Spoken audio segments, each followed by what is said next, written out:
The race is not given to the swift, but to those that endure to the end. Let's go. Travel with me as I journey through these back roads. It's February, we pose to love all our black folk. But yesterday I heard some young brothers got smoked. Murdered on Malcolm X next to the liquor store. That's black history for you, we hate our own selves. We hate our own skin color, then what you call hell. This what you call self-destruction in its worst form. My sister mourning my nephew, they took her firstborn. That's why I'm ready for anybody, you black, orange, white, yellow, brown, we got text form. Trust nobody but your maker, that's my best advice. Twitter fingers will get you murdered, watch the things you type. This newer order got our daughters working for attention. Got our sons acting sweet, always with the women. Real life street stars, man. We here with Colby Savage, man. What's good with it, baby? What's good, man? Y'all good, man? Oh yeah, most definitely. Blessed, man. Salute y'all, man. Real life street stars, man. It's a blessing to be here, man. For real. Definitely, man. Been trying to get you in for a minute, man. So definitely a blessing to have you on the couch, Yes, man. sir. For real, for real. Yes, sir. Salute. Man, for those that don't know, man, go and tell them, man, where you from, man. Tell them what it is you do, man. Okay, man. For those that don't know me, I am Colby Savage, man. Born and raised in Cumberlands, Texas, man. You know, I've been doing music for a minute, so I'm from East Texas, but you know, I moved to the D, so I consider Dallas my second home. Been here for a minute, and but I do rap, man. I'm an artist, man. I do reality rap, you know, just what I've been through, how I feel, you know, no watered down stuff, nothing against anybody else, but this is what I do, man. Yeah, man. Off top, man. You know what I'm saying. You know, real life. You know what I'm saying. We ran into you.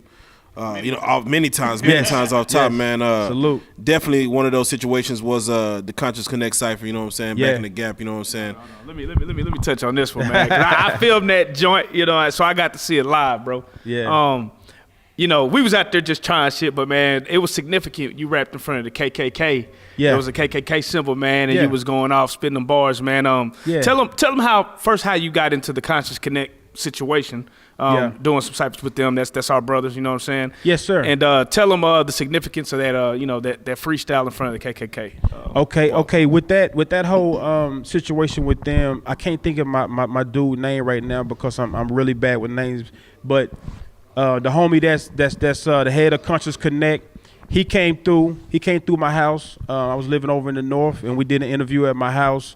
And then he told me about what they was doing and asked me, was I down to be a part of it? And I told him, yeah, you know what I'm saying? Because it was anything positive like that, you know, I'm always down to get involved in it, especially with where I'm going now. And so he hit me up, told me what they was trying to do and what they offered.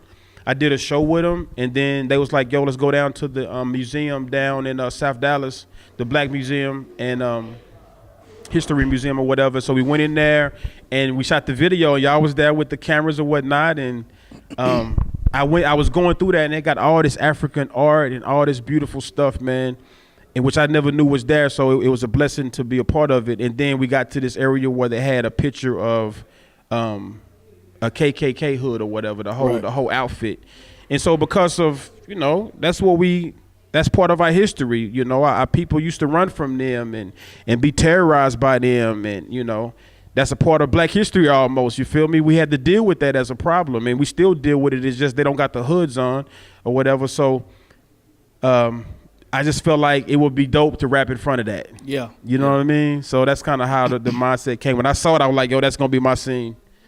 And man, and it's crazy, man, because it's like you're the rapper's rapper, man. Everybody, like, people fuck with you. You know what I'm saying? I would say, like, you're one of those underrated guys that probably don't get enough recognition and mention and things like that, you know what I'm saying? But blessings. But the rappers know, you know what I'm saying? Because I see you in Cyphers. I've seen you do one with Dirt, you know what I'm saying? I see you killing that, you know, the Conscious Connect, you killing that. Yeah. What do you prefer more, the Cyphers or the music? The music. The Cypher was something that they offered me to do. Right. And being that I am an artist and you know, everything to me is a challenge. If I've never done it before and you bring it to me, and it's something that's, you know, that's dope, I'll challenge myself to do it. So I did the cypher with a lot of different cyphers. We did the DF Dub cypher. Y'all did a Coon. We did the Coon cypher. Yeah. Speak about Coon, man. Let's talk about Coon. Okay, that's a good subject, man. Yeah, man. You Rest know, in peace, man. Coon Delaney, man. Explain this, because I think he touched a lot of people's lives. Yes, he did. He specifically touched ours too. You know, definitely Queen Sheba's Palace and Nairobi's. Yeah. Tell him about Coon, who he was for the city, what he did, and what he did for you.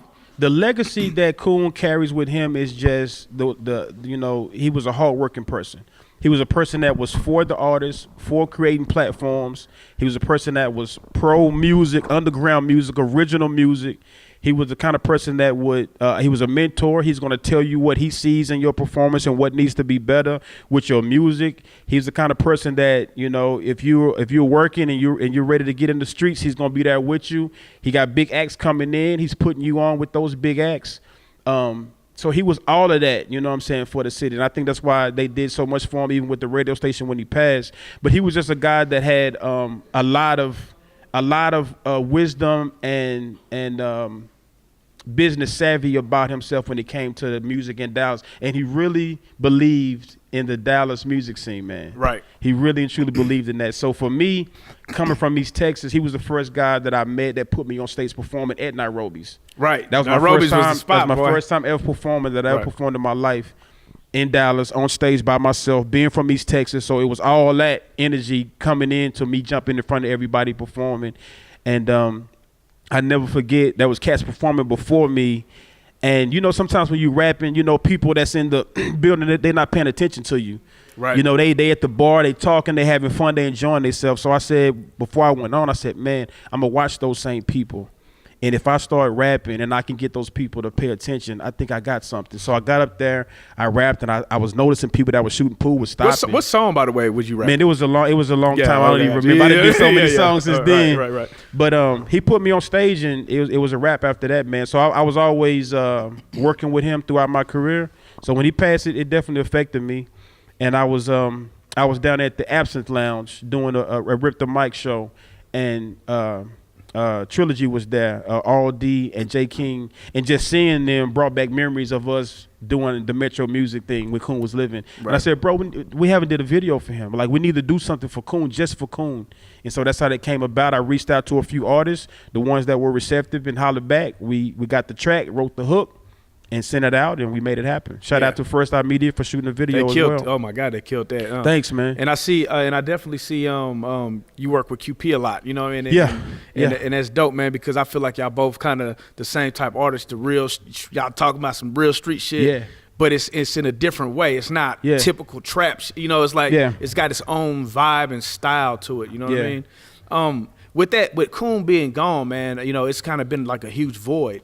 Yeah. Do you think that has caused a little bit of separation? Because I feel like he did bring a lot of people together because it just people respected him. So for him, you know, you're gonna interact with other people. Do you think it's caused a little bit of separation, or what would you say the Dallas scene is right now?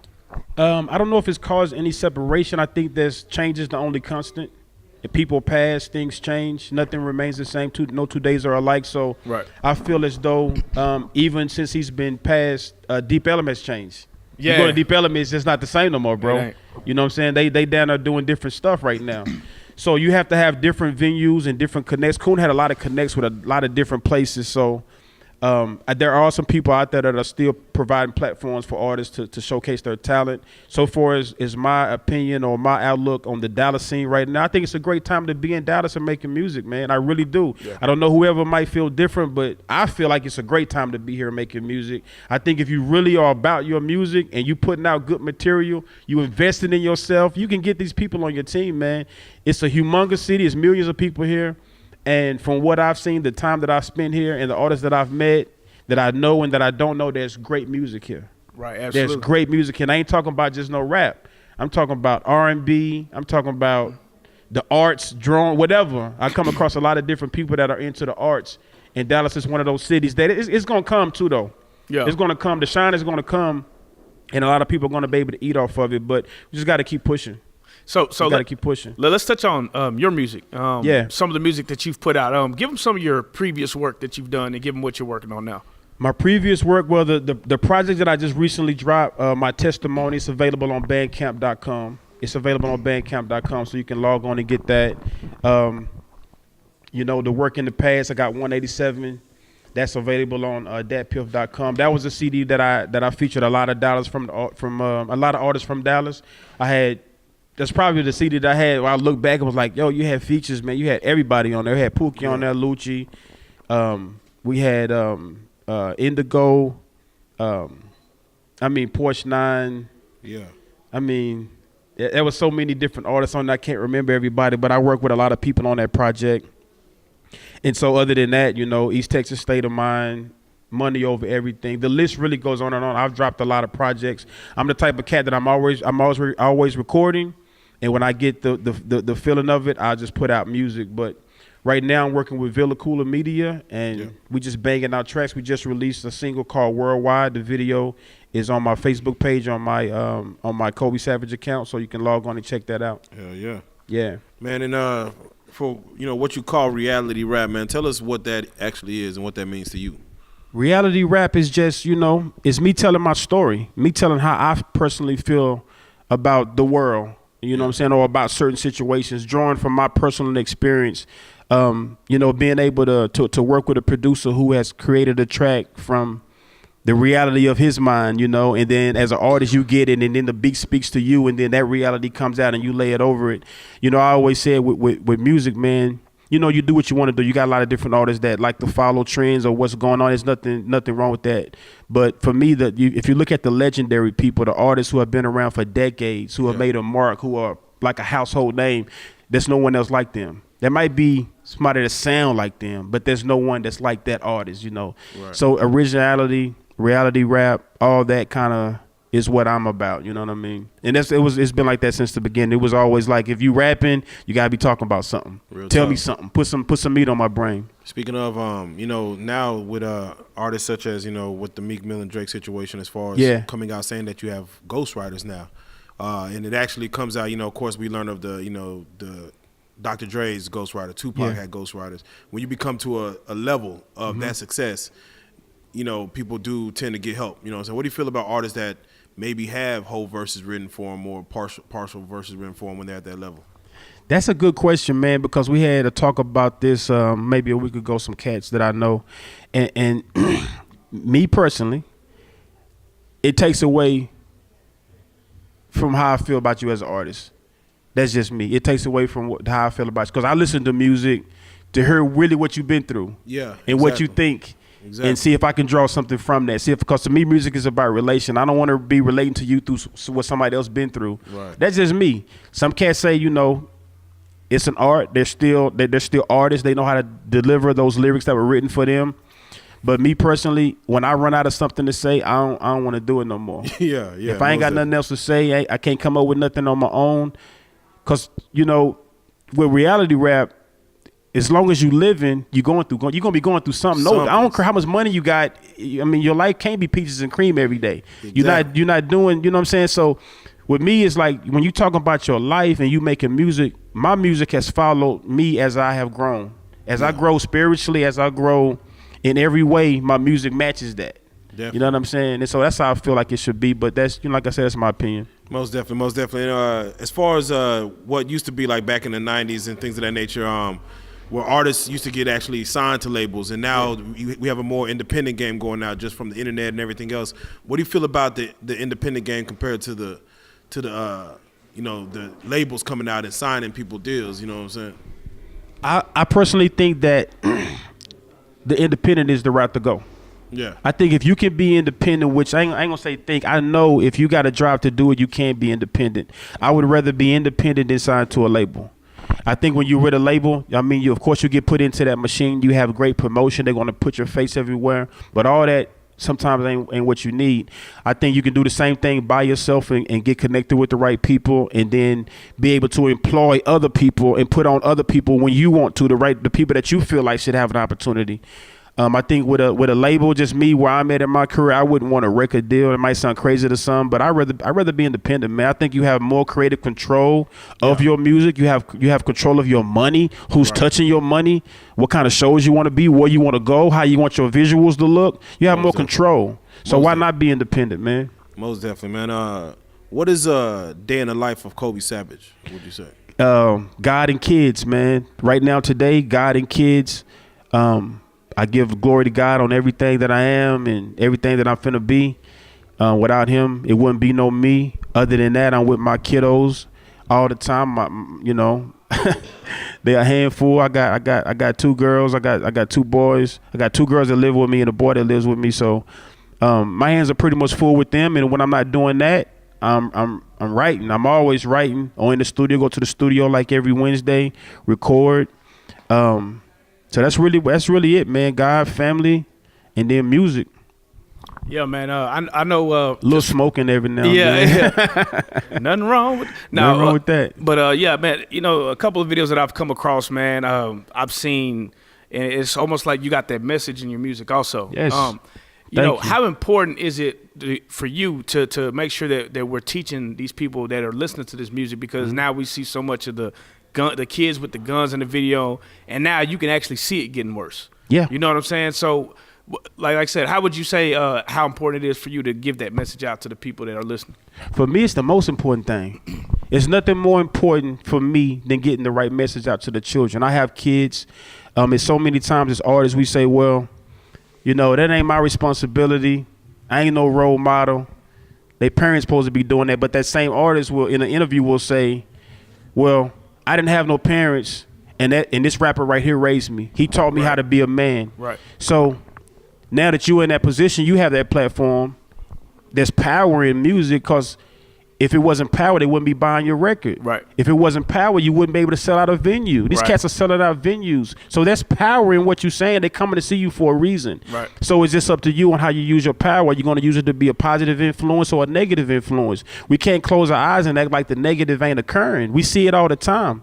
And to believe that music has nothing to do with that is foolish. Right. If you got power enough to make them go buy it, you got power enough to make them do something while they're listening to it, or to feel a certain way while they're listening to it, or sometimes look at it and then they see themselves as that's who I want to be. Right. So I think we have to be held accountable for that. You know, and again, that's in my opinion. So the message is the most important thing with me in music. If I can't have the message in there that I'm trying to do, I can't be a part of it. Yeah. You know what I'm saying? I'm trying to talk to you and maybe help you get through a tough day. Maybe help you get through a tough situation. And you're from the street, so how did you make that switch, bro? Like what was it for you that made you say, man, I don't know if you used to rap different or whatnot, but I just hear what I hear now. Yeah. What made you get to this point where you're like, hold on, man, I gotta I think growing up in Cumberlands, which is a small town, and seeing the things that I've seen and going through the things that I went through, and never really being all the way a type of person that don't give a damn about nothing. I never been the type of nigga that like I don't care about nothing. Right. I kind of was raised up on the teachings of Malcolm X. Right. Everything that I wrote, everything that I studied, mostly revolved around that. So I got a lot of insight on how things were supposed to be. But being in that environment where it's poverty, and you're not being taught how to save money, I end up myself selling dope. I end up doing the same things that Malcolm was teaching against, the same exact thing. So I think recently, man, within the last year probably, we were still in the streets doing whatever. My nephew got murdered over on Royal Lane in Sunterra Palms, 17. And then I was with some cats over off of 75 on the second floor of these apartments, and some cats came in there trying to blow everybody head off. And we had to go out the second floor window. And after coming out of that, I thought back about how many times I went through that in Commerce. Yeah. And I was like, hold on, something ain't, I'm getting older, I'm still going through that same stuff. Like this the way it's supposed to be? And I said, you know what? You got to change some things. And so I started to change. I started to pray for change. Like, I don't want to be around negative people. I don't want to be around negative situations. I don't want to be around somebody that don't take value in their own self and their own freedom. And when I started doing that, I was put by myself. And then he started putting positive people around me. So then it started to change for me. And then I looked at my nephew and I was like, damn, 17, man, never got opportunity to gain enough wisdom to understand which road to take, which people to fool with, who not to fool with he was taking. Yeah. And I can't bring it back, but I can, through my music, which was what I love to do, I can maybe touch somebody else's kid. Somebody can listen and say, they can look at him like you just said and say, yo, he from the street and he ain't talking that same stuff. He doing something different. He doing something different. I want to know what he on. He getting to it too. And when they ask me, I'm going to tell them just like that. So, hey, try it. It might work out for you. Try something different. Yeah, definitely, man. As far as 2016, man, it was a turbulent year, you know what I'm saying? Yes. A lot of cop killing black kids out here, man. A lot of, the Black Lives Matter movement, Donald Trump, that whole run and race, man. What do you feel about just the social commentary on Black Lives Matter movement, Trump, all that, all that whatnot? I think anything that empowers the black man to understand his true purpose here is a good thing. Whether it's Black Lives Matter, whether it's the civil rights movement, whatever the case may be, whether it's conscious rap, I think all that is for the empowerment of people, of our people, because we know what we've been through. Growing up in Commerce, I seen the first murder I seen was my cousin. He got JJ. He was killed by police officers. Man. So I already knew about it, and then when I get older, of course I've experienced police brutality, getting arrested for nothing or getting lip busted or whatever. So I know that racism stuff, like face to face, in Commerce, that's what it is. It's not as bad as it used to be, but I know what it is. So it's horrible, man. It's horrible, man. I mean, sometimes I'm at a loss for words because there was so many young brothers that got murdered last year. And, we know it's going to be more murders to come, but I want to say this. They a lot of times compare where they say, well, black on black, they're killing each other in their neighborhood. Yeah. And that does happen, and that needs to stop. But the difference is when that happens, so-and-so is going to prison for it. Basically. It's what happens afterwards. We can't stop. There's no machine that's going to be able to check and see if an officer is racist when he applies for the job. I don't think they got a machine that can detect that. So it's going to be, they're going to slip through. And if they murder somebody because of that racism, okay, that's horrible, but it happened. But it's what happens afterwards. Now you're saying he's not guilty and it's on tape? Yeah. So now you're saying we don't care nothing about you. It's on tape. He killed you. Put him on a desk job. Give him a check. No one goes to jail. That's where the pain comes in. Exactly, man. The justice, no justice. She's sitting up there blind with her blindfold on, but obviously somebody peeking. You know what I'm saying? Definitely. They peeking. Musically, man, as far as what you got lined up for 2017, man? We got a lot, man. I'm so excited about 2017, man. I'm working with Villa Cooler Media. I want to say that. Working with First Stop Media.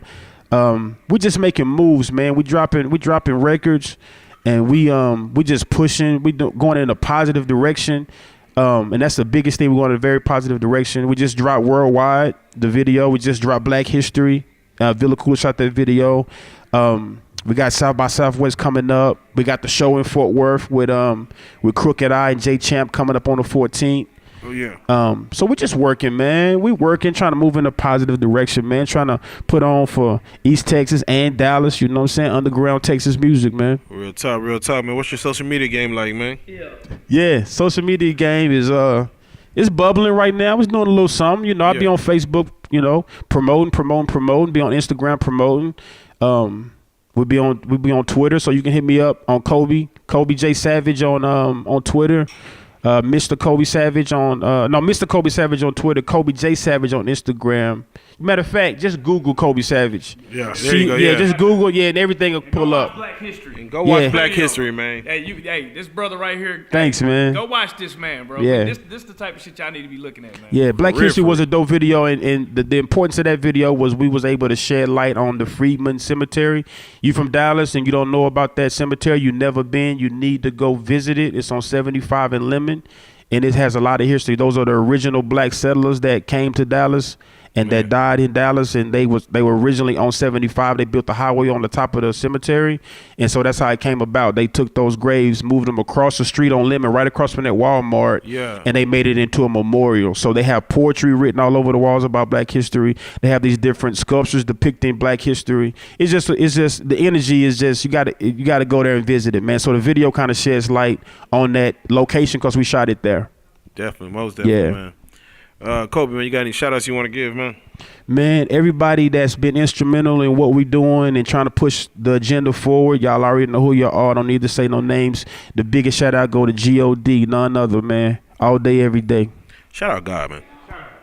Reallyfe Street Stars. Salute. Hey, man, it's Colby Savage in here, man. Reallyfe Street Star, man, holding it Reallyfe down, Street man. Star. Salute. Get to that music, man, for real. Let go.